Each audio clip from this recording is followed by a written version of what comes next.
Let's be real for a second. Most of us were raised with a very specific middle-class blueprint.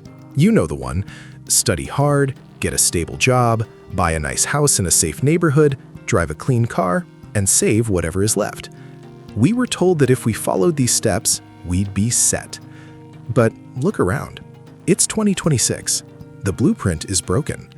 There are millions of people making six figures who are still living paycheck to paycheck, stressed out, and one medical emergency away from total collapse. Why? Because the very habits we were taught to view as responsible are actually the ones keeping us trapped in a cycle of permanent brokenness. Today, we're going to look at 7 specific habits that are quietly draining your bank account and stealing your future. And trust me, some of these are going to hurt because you probably think they're the right thing to do. Habit number 1, the "I deserve this" trap. This is the silent killer of the middle class. We work 40, 50, 60 hours a week at a job that stresses us out. By Friday, we feel exhausted. We feel like we've sacrificed our time, our energy, and our sanity. So what do? We reward ourselves. I worked hard this week. I deserve this $100 dinner. I've been stressed. I deserve this new gadget. I've had a tough year. I deserve this vacation I can't quite afford. Here's the hard truth. The "I deserve this" mentality is a defense mechanism for people who feel trapped. You're trying to buy back the happiness your job took away from you. But all you're doing is handing your hard-earned money back to the very system that's keeping you tired.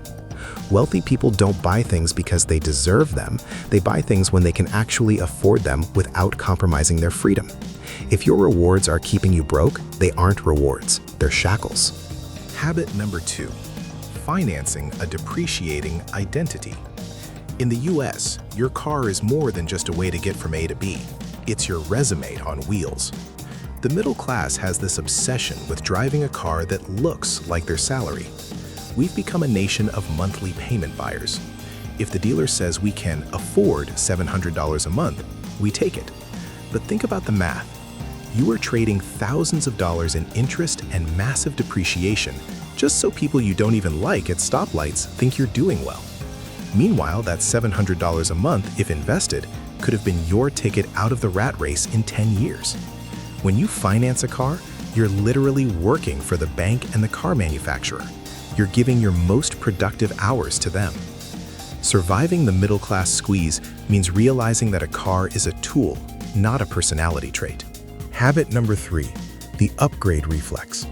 Every time the middle class gets a raise, the world gets a raise. You get a $5,000 bump in your salary, and suddenly, your current apartment feels too small. Your phone feels too slow. Your furniture looks dated. This is called lifestyle creep, and it's a parasite. The system is designed to make sure your expenses always rise to meet your income. If you don't consciously decide to keep your expenses flat while your income grows, you will be broke at $50K a year, and you will be just as broke at $150K a year. The only difference will be the price tag of the things you're stressed about paying for. Breaking this habit means learning to be content with a lifestyle that is below your tax bracket. That gap, the space between what you make and how you live, that's where your freedom lives. Habit number 4, prioritizing safety over growth.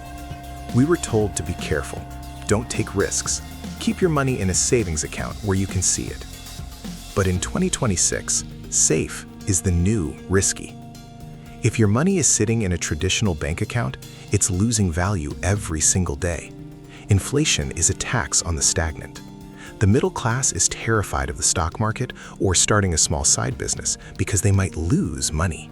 But they don't realize they are guaranteed to lose purchasing power by doing nothing. Wealthy people understand that volatility is the price of admission for growth. Staying safe is just a slow-motion way of going broke. You have to move from being a saver to being an investor, even if it's small, even if it's scary. Habit number 5, paying everyone else first.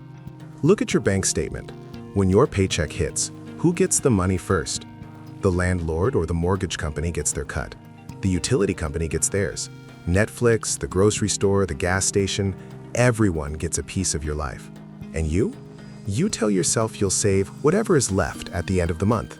But guess what? There is never anything left. This is a habit of a consumer, not an owner.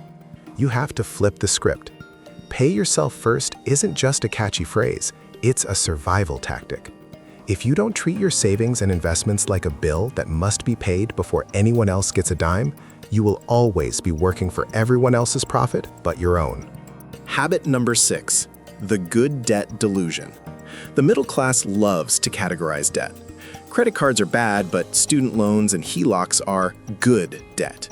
Look, debt is a tool, but for most people, it's a trap. We've been sold the idea that taking out massive loans for a degree that doesn't have a clear ROI is investing in ourselves, or that taking equity out of our homes to renovate, aka buy a nicer kitchen, is a smart move. In reality, any debt that doesn't put money into your pocket is a weight around your neck. We are over-leveraged and undercapitalized. We have high net worth on paper because of our homes, but zero cash flow in our pockets. Breaking the middle class habit means becoming allergic to debt. All of it. Stop using future money to pay for today's ego. Habit number 7, trading time for money and stopping there. This is the ultimate middle class trap. We think the only way to make more money is to work more hours. We pick up overtime, we look for a second job, we grind until we burn out. But there's a limit. You only have 24 hours in a day. The habit that keeps you broke is relying on a single stream of active income.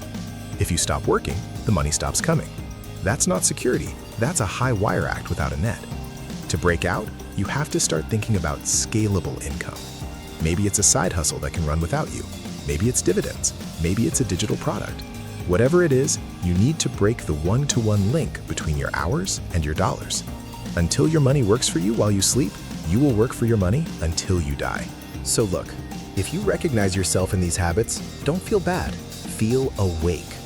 Most of us were programmed to live this way. The banks, the corporations, and even our education system need a middle class that spends everything it earns and stays just desperate enough to keep showing up to work. But you don't have to play that game anymore. Breaking these habits isn't about being cheap, it's about being free. It's about deciding that your future self deserves more than your current self wants to buy. Pick one of these habits today, just one, and commit to killing it. Stop the upgrade, cancel the financing, or pay yourself first this Friday. The middle class squeeze is real, but your exit strategy starts with the choices you make when nobody is watching. Stop being a perfect consumer. Start being a ruthless builder. Thanks for watching. If this hit a little too close to home, good. Use that discomfort to change your math. Drop a comment below and tell me which of these habits is your biggest struggle. Let's figure out how to break it together. I'll see you in the next one.